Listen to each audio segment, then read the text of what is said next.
അത്ഭുതദ്വീപാണ് ഇനി വരാൻ പോകുന്നത്? അത്ഭുതദ്വീപ് അല്ല, അതിന് മുമ്പ് ചിലപ്പോൾ 1-2 പടം വരാൻ ചാൻസ് ഉണ്ട്. അതിൻ്റെ സ്ക്രിപ്റ്റ് എല്ലാം അതിൻ്റെ ഫൈനൽ പരിപാടികളിൽ നടന്നുകൊണ്ടിരിക്കുകയാണ്. അപ്പോൾ അതുകൊണ്ട് തന്നെ അത് അനൗൺസ് ചെയ്യാറായിട്ടില്ല. പിന്നെ അനൗൺസ് ചെയ്തൊരു പടമുണ്ട്. അപ്പോൾ അതിൻ്റെ കാര്യങ്ങളെല്ലാം ഇങ്ങനെ നടന്നുകൊണ്ടിരിക്കുക, നടപടിക്രമങ്ങളൊക്കെ. ഓക്കെ. പ്രസന്റ് സ്റ്റേജ് ഉടനെ ഷൂട്ടിംഗ് തുടങ്ങുന്ന ഒരു പടവും ഇല്ല അല്ലേ? അതുപോലെ അത്ഭുതദ്വീപിൻ്റെ ഒരു AI വീഡിയോ ഉണ്ടായിരുന്നോ? AI ഷോർട്ട് ഫിലിം അത് കണ്ടായിരുന്നോ? അത് ഭയങ്കര റീച്ച് ചെയ്താ യൂട്യൂബിൽ. പൃഥ്വിരാജ് അവരുടെ ടീമും എല്ലാം വീണ്ടും നിങ്ങളുടെ രാജ്യത്തേക്ക് വരുന്ന ഒരു ഷോർട്ട് ഫിലിം പോലെ കണ്ടിരുന്നു. അത് ഭയങ്കര രസമുണ്ടായിരുന്നു. അതെന്താണെന്ന് വെച്ചാൽ ഭയങ്കര സന്തോഷം.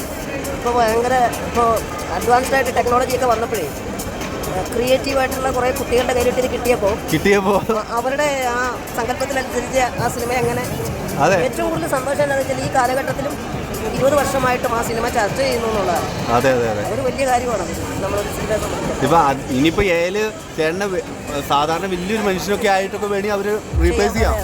ആ സിനിമയിൽ തന്നെ ഓൾറെഡി ഉണ്ട് ഒരു പാട്ട് സീനിൽ പൃഥ്വിരാജിനെ ചെറുതാക്കിയതും ചേട്ടനെ വലുതാക്കിയിട്ട് ഒരു ഷോട്ട് വിനീത് സാർ ചെയ്തിട്ടുണ്ട്. അന്നതൊരു ഭയങ്കര കൗതുകമായിരുന്നു. അത് അമ്പിളിച്ചേട്ടനെ യൂസ് ചെയ്ത് ഹൈറ്റ് കുറഞ്ഞ ആളാക്കിയത് തന്നെ ആ സിനിമയുടെ ഒരു ഹൈലൈറ്റുകളിൽ ഒന്നായിരുന്നു. അത് ഭയങ്കര അതുകൊണ്ട് തന്നെ ഈ പറഞ്ഞ പോലെ തന്നെ അത്ഭുതദ്വീപ് 2 വരുമ്പോൾ സ്വാഭാവികമായിട്ടും ഒരുപാട് ഈ അഡ്വാൻസ് ടെക്നോളജി കൂടി കൂടുതൽ വരുമായിരിക്കും. അതെ. ഇപ്പം അത് ഈ വർഷം ഉണ്ടാവുമോ അതോ അതേപ്പറ്റിയൊക്കെ പറയേണ്ട വിനയൻ സാറല്ലേ? കാരണം സാർ അനൗൺസ് ചെയ്തിട്ടുള്ളൂ. ഇനി അതെന്ന് അതിൻ്റെ ബാക്കിയുള്ള അപ്ഡേറ്റ്സ് എല്ലാം അദ്ദേഹം തരും. ഞങ്ങളും അതിന് വേണ്ടിയിട്ടുള്ള കാത്തിരിപ്പിലാണ്. അതിൽ ഭയങ്കര രസമായിരുന്നു. ചേട്ടൻ്റെ രാജകുമാരൻ എന്ന് പറയുമ്പോൾ നമുക്ക് ശരിക്കും ഫീൽ ചെയ്യും. രാജകുമാരൻ തന്നെ അതെല്ലാം ഒത്ത ഒരു രാജകുമാരൻ. ഒരു കുന്നുകൊണ്ട് എറിഞ്ഞേണ്ടി ആളെ തട്ടും.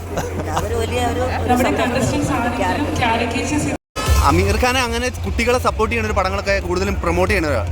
ഈ മലയാളത്തിൽ നമ്മുടെ അങ്ങനെ ഒരു പടം വളരെ കുറവാണ്. അതാണ് അങ്ങനെ സംഭവിക്കുന്നത്. ഓക്കെ. അങ്ങനെ നല്ല സിനിമകൾ അല്ലേ? അങ്ങനെ നല്ല സിനിമകളുടെ ഭാഗമാകാൻ പറ്റില്ല എന്ന് പറയുന്നത്. അതെ. കോടി ക്ലബ് ഇപ്പം ജഗദീഷ് ചേട്ടൻ പറഞ്ഞ കോടി ക്ലബ്ബിൽ കയറുന്ന നല്ല സിനിമകളുടെ ഭാഗമാകുക, അതാണ് ശരിക്കും നമ്മൾ 100%. ഇപ്പോൾ ഈ 9116 ആണെങ്കിലും വളരെ ചെറിയൊരു പടമാണ്. പക്ഷേ അത് പറഞ്ഞ പോലെ തന്നെ ഒരുപാട് ഫാമിലീസ് കണ്ടിട്ട് വളരെ അവരുടേതായിട്ടുള്ള വലിയ സന്തോഷം രേഖപ്പെടുത്തി അഭിപ്രായം പറഞ്ഞൊരു പടമാണ്. അങ്ങനെ കേൾക്കുമ്പോൾ കാരണം ഇപ്പം നമ്മൾ അടുപ്പിച്ച് ബാക്ക് ടു ബാക്ക് കുറേ സിനിമകൾ ചെയ്തില്ലെങ്കിലും ചെയ്യുന്ന സിനിമകളിൽ എണ്ണം പറഞ്ഞ സിനിമകളിൽ ഉണ്ടാവണം. വലിയ കാര്യം തന്നെയാണ്. Thank you so much.